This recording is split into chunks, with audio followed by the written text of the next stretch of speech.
آج یہی پیغام دے رہے ہیں کہ ہم کلمے کے نام پر ایک ہونے کے لیے ضرور تیار ہیں، لیکن اس وقت کلمے کے نام پر ایک ہوں گے جب تمہارا کلمہ پڑھنا عمر فاروق کی طرح ہوگا. کیونکہ حضرات ہر کلمہ پڑھنے والا مومن نہیں ہے. مومن وہی ہے جس نے صاحب کلمہ کو اپنے دل کا چین و سکون بنایا ہے. ایک طرف رسول پاک کی شان میں گستاخیاں بکی جاتی ہے اور دوسری طرف اسی رسول کے کلمے کا نام لے کر یہ کہا جاتا ہے کہ کلمے کے نام پر ایک ہو جاؤ. چلو ہم تیار ہیں کلمے کے نام پر ایک ہونے کے لیے، لیکن ہم یہ کہتے ہیں آج یہ جو جلسہ ہو رہا ہے یہ کسی اور نبی کا نہیں ہو رہا ہے، یہ اسی نبی کا جلسہ ہے جس نبی کا کلمہ پوری دنیا پڑھ رہی ہے.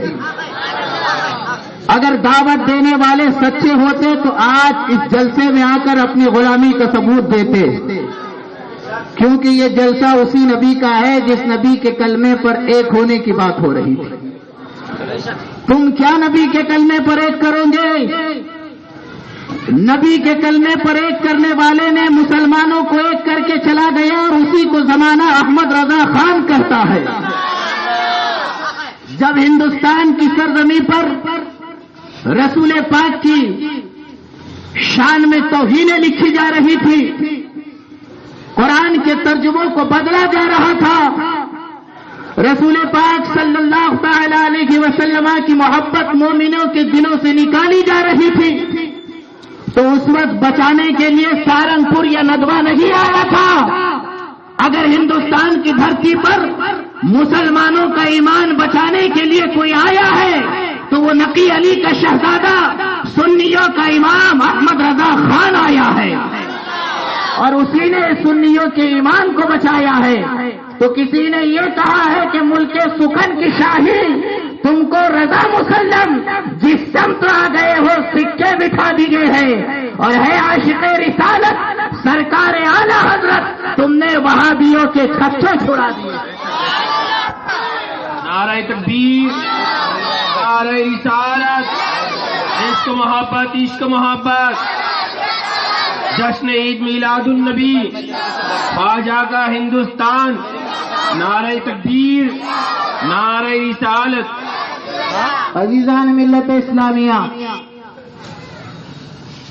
اعلی حضرت علیہ رحمت و رضوان کا یہ صدقہ ہے جو آج ہم اس زمین پر بیٹھ کر رسول پاک کا میلاد منا رہے ہیں.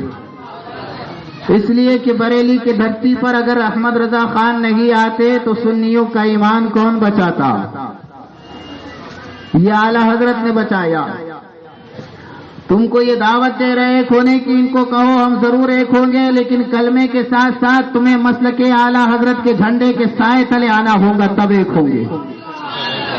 اس لیے کہ احمد رضا کسی اور مذہب کے پیشوا کا ماننے والا نہیں ہے. احمد رضا رب کائنات کے حبیب محمد الرسول اللہ کا عاشق ہے. آج اگر سنیوں کے سامنے اعلی حضرت کا نام لیا جائے تو سنیوں کے دل کی کلی چھل جاتی ہے. ان سے پوچھو کہ احمد رضا تو تمہارا کوئی رشتہ دار نہیں ہے تو پھر نام لے کر خوش کیوں ہوئے؟ تو ہر سنی کا یہی جواب ہوگا، احمد رضا کا تعلق میرے رسول کی محبت سے ہے. احمد رضا میرے رسول کا سچا عاشق ہے، اسی لیے ہم احمد رضا سے محبت کرتے ہیں. اور آپ دیکھو یہ بھی دعویٰ کر رہے ہیں عشق رسول کا، اور ہمیں تو دعویٰ کرنے کی ضرورت نہیں ہے. اللہ کا کرم ہے جو سنی اپنے نام کے آگے بریلوی لگا دیتا ہے اس کے عشق کی پہچان خود بخود ہو جاتی ہے حضرات. اور وہی احمد رضا کا نام اگر آپ ان کے سامنے لیتے ہو تو ان کے چہرے اتر جاتے ہیں. اگر یہ رسول کے عاشق ہوتے تو رسول کے عاشق کا نام سن کر اپنا چہرہ نہیں اتارتے بلکہ خوشی کے مارے جھوم اٹھتے. ان کا چہرہ اترنا اس بات کی دلیل ہے کہ یہ رسول کے غلاموں کے دشمن ہے. ارے جو رسول کا نہیں ہوا تو تمہارا کیسے ہو سکتا ہے؟ کل مکہ کی دھرتی پر رسول پاک نے کسی کے مٹھی میں کنکریوں سے کلمہ پڑھایا تھا. اس کے باوجود بھی اس نے رسول کو نہیں مانا. وہ کوئی اور نہیں تھا, وہ انہی کا تھا, اور یہ اسی کے نقش قدم پہ کام کر رہے ہیں. عزیزان ملت اسلامیہ, رسول اللہ صلی اللہ تعالی علیہ وسلم کی شان کیا ہے؟ اعلی حضرت علیہ کی رحمت و رضوان بتا رہے ہیں, چمک تجھ سے پاتے ہیں سب پانے والے, میرا دل بھی چمکا دے چمکانے والے. جب تک آمینہ کا نال اس زمین پر نہیں آیا تھا, زمین کے چاروں طرف اندھیرا ہی اندھیرا تھا. اگر آج پر نور فضائیں ہے, روشنی ہے, تو یہ کسی اور کا نہیں, آمینہ کے لال کا صدقہ ہے. اگر رسول پاک جلوگر نہیں ہوتے تو زمانہ کبھی تاریکیوں سے باہر نہیں ہوتا, اور میرا رسول روشن, اور اس نے پوری زمانے کو روشن کر دیا ہے. سرکار صلی اللہ تعالی علیہ وسلم کی شان کیا ہے؟ رسول پاک صلی اللہ تعالی علیہ وسلم صحابہ کرام کے ساتھ کسی سفر میں ہے. آقا صلی اللہ تعالی علیہ وسلم کے جانشاروں کا پانی ختم ہو گیا. مصطفیٰ جان رحمت صلی اللہ تعالی علیہ وسلم کے چاہنے والوں نے کہا, یا رسول اللہ علیہ الصلوۃ والسلام, پینے کے لیے پانی نہیں ہے, جانور پیاسے ہیں.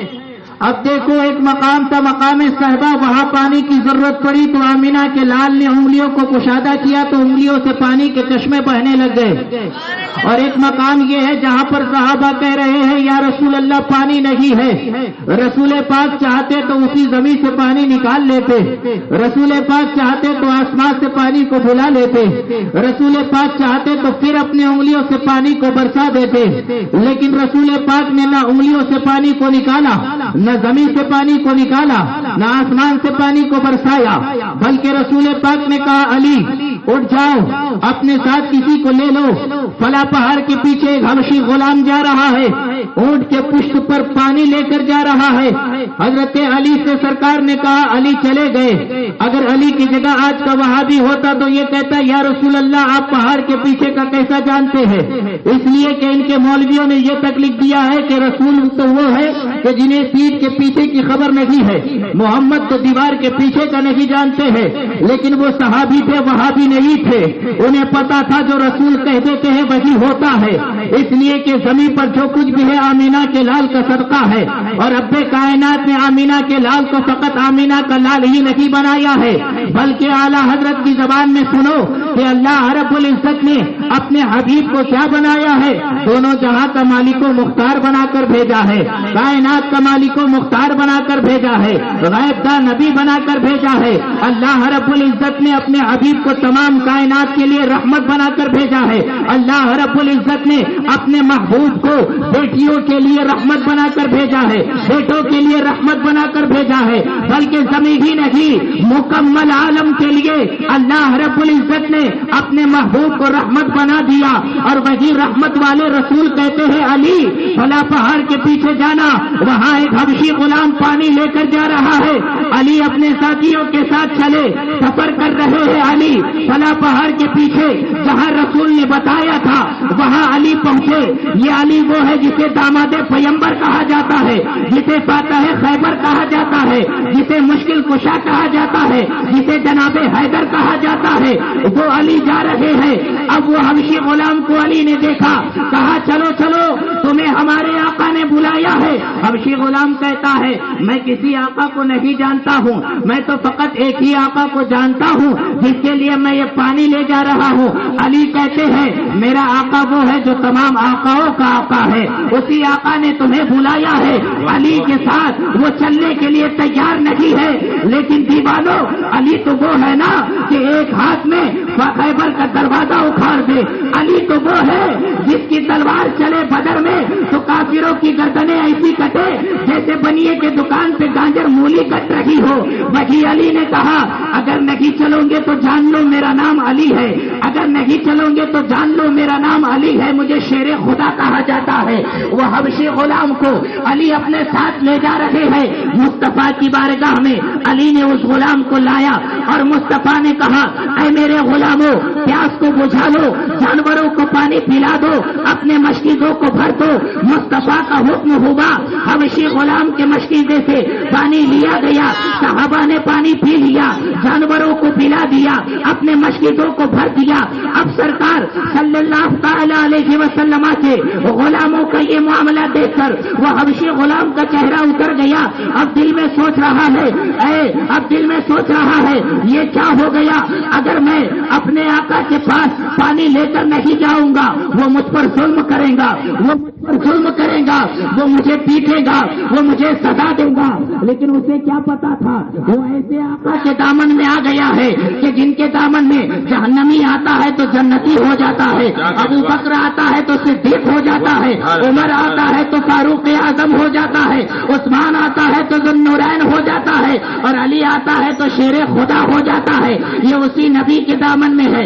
اب نبی پاک صلی اللہ علیہ وسلم نے کہا، اے غلام دیکھ تو لے کہ تیرا پانی ختم ہو گیا ہے یا ابھی بھی ویسے ہی باقی ہے۔ اس غلام نے اپنے مشکیزوں پہ نظر ڈالی تو کیا دیکھتا ہے کہ جتنا پانی وہ پہلے لایا تھا ابھی بھی اتنا پانی اس مشکیزے کے اندر موجود ہے۔ وہ غلام پریشان ہے کہ یہ کیا بات ہے، اتنے لوگوں نے پانی پی لیا، اپنے سواریوں کو پانی پلا دیا اور اپنے مشکیزے بھی بھر دیے ہیں، لیکن اس کے باوجود بھی میرا پانی اتنا ہی ہے جتنا میں لے کر آیا تھا، میرا پانی ویسا ہی ہے جیسا میں لے کر آیا تھا۔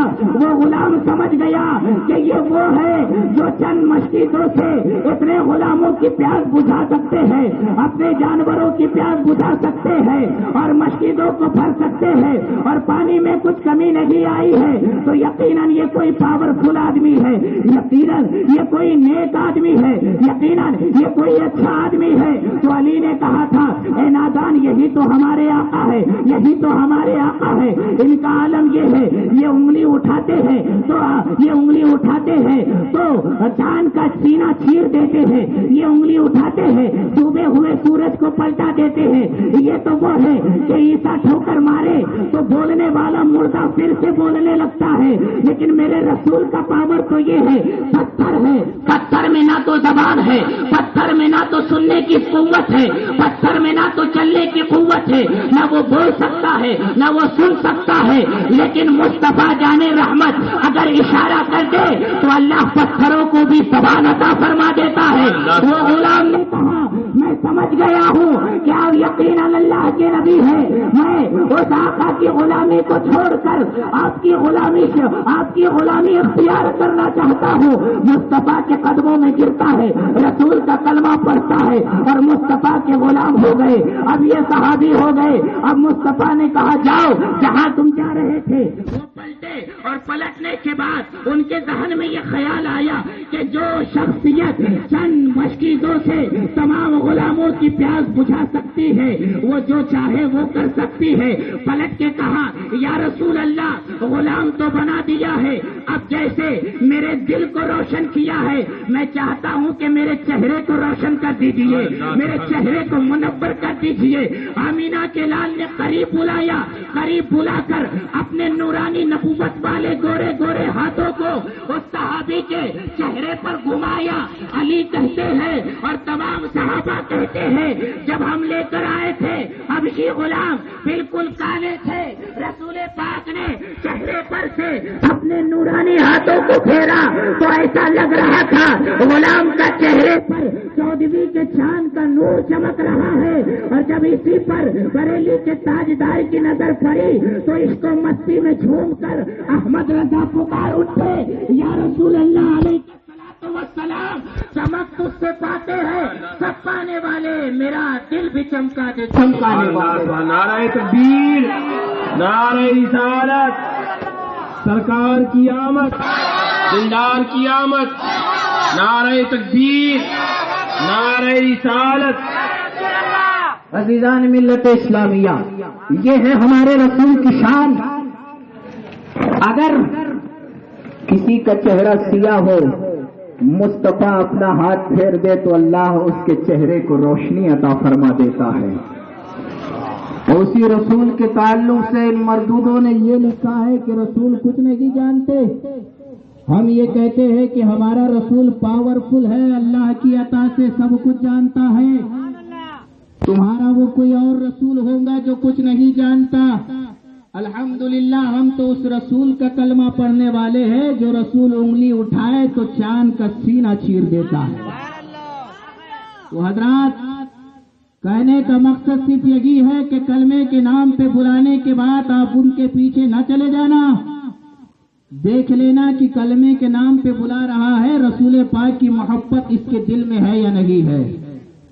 اس لیے حضرات کی ساتھ میں تم دولت و شہرت لے کر نہیں جاؤں گے جب مر جاؤں گے تب. اگر قبر میں کوئی چیز تمہارے کام آئیں گی تو وہ رسول پاک کی محبت ہے. نہ تمہاری ماں ساتھ دیں گی، نہ تمہارا باپ، اور نہ آج کا وہاں بھی. اگر وہاں کوئی ساتھ دیں گا تو رسول پاک کی محبت ساتھ دیں گی. تو بولو، کیا کسی بدعقیدہ کے پیچھے تم جاؤ گے؟ تم اس وقت تک کامل مومن نہیں ہوں گے جب تک تم رسول پاک کے دشمن کو اپنا دشمن نہیں جانو گے. ایک طرف بیٹھ کر سنیت کا اعلان کرتے ہو اور دوسری طرف مصطفیٰ کے غداروں کے ہاتھ میں ہاتھ ڈال کر ان کے ساتھ ہوٹلوں میں بیٹھے ہوئے نظر آتے ہو. یہ مسلک اعلیٰ حضرت کو تم لوگ نیلام کر رہے ہو. اعلیٰ حضرت کے مسلک نے یہ پیغام نہیں دیا کہ رسول کی محبت کے ساتھ ساتھ رسول کے دشمنوں سے دوستی کرو، بلکہ اعلیٰ حضرت کی بارگاہ میں ایک آدمی آیا، بدعقیدہ تھا. ننھے میاں اعلیٰ حضرت کی بارگاہ میں ہے. اس نے آ کر اعلیٰ حضرت کو سلام کیا. جس رضا کا تم نعرہ لگاتے ہو وہ رضا نے اس کے سلام کا جواب بھی نہیں دیا. یہ لوگ کہتے ہیں کہ بھئی ہم سلام کرتے ہیں، تم جواب نہیں دیتے، کہ تمہیں پتہ نہیں سلام کا جواب دینا واجب ہے؟ ابے بے وقوف، ایمان والے کے سلام کا جواب دینا واجب ہے. جس کے پاس ایمان ہے ہی نہیں اس کے سلام کا جواب کیوں دیا جائے گا؟ اور ایمان ہے کیا؟ ایمان رسول پاک کی محبت کا نام ہے. تو اعلیٰ حضرت نے نہ اس کے سلام کا جواب دیا، نہ اسے بیٹھنے کے لیے کہا. ننھے میاں نے کہا، حضور آنے والے مہمان کو آپ نے بیٹھنے کے لیے بھی نہیں کہا، کہ ہمارے اسلاف نے یہی سکھایا ہے؟ اعلیٰ حضرت نے کہا تھا، ننھے میاں ہمیں یہی تو سکھایا گیا ہے، آنے والا اگر مصطفیٰ کا غلام ہو تو اسے اپنے سر کا تاج بنا لو، اور آنے والا اگر مصطفیٰ کا غدار ہو تو اسے اپنے قدموں کی ٹھوکروں سے اڑا دو. تو تم اپنا مزاج بنا لو. تمہیں روزی ندوہ سے نہیں آتی ہے، رسول پاک کے دیار کے صدقے میں آتی ہے. کیوں ان کے پیچھے جاتے ہو؟ ہمارا کاروبار ان سے چلتا ہے. ہم ان کے ساتھ اگر ایسا کریں گے تو وہ ہمارے کاروبار میں نقصان کر دیں گے. تمہارا ایمان کمزور ہے. کسی وہابی بدعقیدہ میں یہ طاقت نہیں ہے کہ تم سے تمہارا کاروبار چھین لے. کاروبار تمہارا ان سے نہیں چلتا ہے. اگر تمہارا کاروبار چل رہا ہے تو آمینہ کے لال کے صدقے میں چل رہا ہے. جب تک تم سچے غلام نہیں بن جاؤ گے رسول پاک کے، یاد رکھو تمہاری نمازیں بھی تمہارے ساتھ نہیں دیں گی. نماز اسی کے ساتھ اچھی رہیں گی جو رسول پاک کا عاشق رہے گا. تو دیوانوں، دو ناؤں میں پیر رکھنا چھوڑ دو. ایک ناؤ میں سفر کرو جس ناؤ کا نام مسلک اعلیٰ حضرت ہے. اس ناؤ میں اگر سفر کرو گے تو وہ ناؤ تمہیں ندوہ یا سہارنپور نہیں لے جائیں گی، رسول پاک کے در مدینہ منورہ لے جائیں گی. اور رسول کا در وہ در ہے جہاں جانے کے بعد تو جہنمی کو بھی جنتی بنا دیا جاتا ہے. تو حضرات، کہنے کا مقصد صرف یہی ہے، سنی ہے تو ایسا سنی بن کر رہو جیسا سنی بن کے رہنے کا حکم سیدی اعلیٰ حضرت نے دیا ہے. پلپلے مت بنو، ٹی ٹی ایس سنی بن کر جیو. اگر تم رسول کے سچے عاشق بن جاؤ گے تو میں یہ کہتا ہوں تم جنگل میں کیوں نہ ہو، اللہ تبارک و تعالیٰ تمہارے رزق کا انتظام فرما دے گا. اللہ کریم کی بارگاہ میں دعا ہے کہ مولا تعالیٰ ہمیں آخر دم تک مسلک اعلیٰ حضرت پر قائم و دائم رہنے کی توفیق عطا فرمائے. وما علینا الا البلاغ. السلام علیکم.